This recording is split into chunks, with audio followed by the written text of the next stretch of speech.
লালমনিরহাটে train সংঘর্ষে লাইনচ্যুত Lalmoni express, rail যোগাযোগ বন্ধ।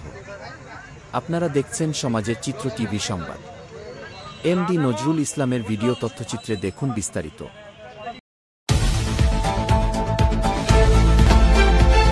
লালমনিরহাট স্টেশনে প্রবেশের সময় ঢাকাগামী লালমনি এক্সপ্রেস ট্রেনটি ওয়াশপিটের দিকে যাচ্ছিল। এ সময় সিগন্যাল বিভ্রাটের কারণে দুটি ট্রেন মুখোমুখি সংঘর্ষে জড়িয়ে পড়ে। বগি উল্টে যাওয়ার পরও আশ্চর্যজনকভাবে যাত্রীরা নিরাপদে ছিলেন, যা এক অলৌকিক রক্ষা হিসেবেই দেখছেন সবাই। খবর পেয়ে ফায়ার সার্ভিস ও সেনাবাহিনী দ্রুত ঘটনাস্থলে পৌঁছে উদ্ধার কাজ শুরু করেন। তাৎক্ষণিকভাবে ঘটনাস্থল নিরাপদ করা হয় এবং পরিস্থিতি নিয়ন্ত্রণে আনা হয়। Lalmonirhat railway station master Nurun বি এ বিষয়ে বলেন, উদ্ধার কাজ শেষ না হওয়া পর্যন্ত বিস্তারিত বলা যাচ্ছে না, তবে মানুষের কোনো ক্ষয়ক্ষতি হয়নি। এ ঘটনার পর স্থানীয়দের মধ্যে রেলওয়ের সিগন্যাল ব্যবস্থা ও নিরাপত্তা ব্যবস্থাপনা নিয়ে নতুন করে উদ্বেগ দেখা দিয়েছে। তারা ঘটনার পূর্ণাঙ্গ তদন্ত ও দায়ীদের বিরুদ্ধে ব্যবস্থা গ্রহণের দাবি জানিয়েছেন।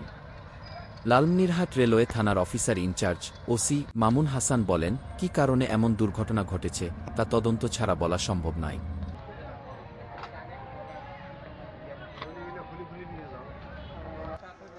আরে না কই রাসেল ভাই, ওই যে ফুটে রাখা ফুটে জানা আছে তারা তো এই মালের না কই, এই মালের না নাই মাই দিয়ে গেছে না আরে লাইনে কল দিয়ে নি রে, আরে লাগবে না, এই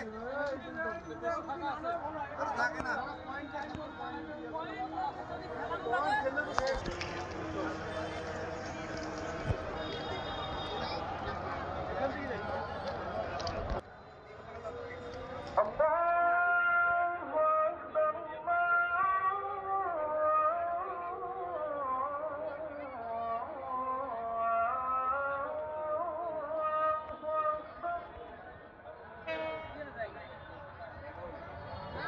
أشهد أن لا إله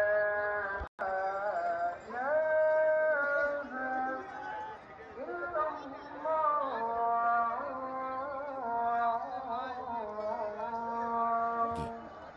সমাজের চিত্র টিভি সংবাদের সাথে থাকার জন্য ধন্যবাদ।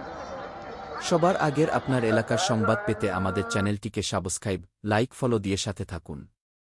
পরবর্তী সংবাদ শোনার আমন্ত্রণ রহিল।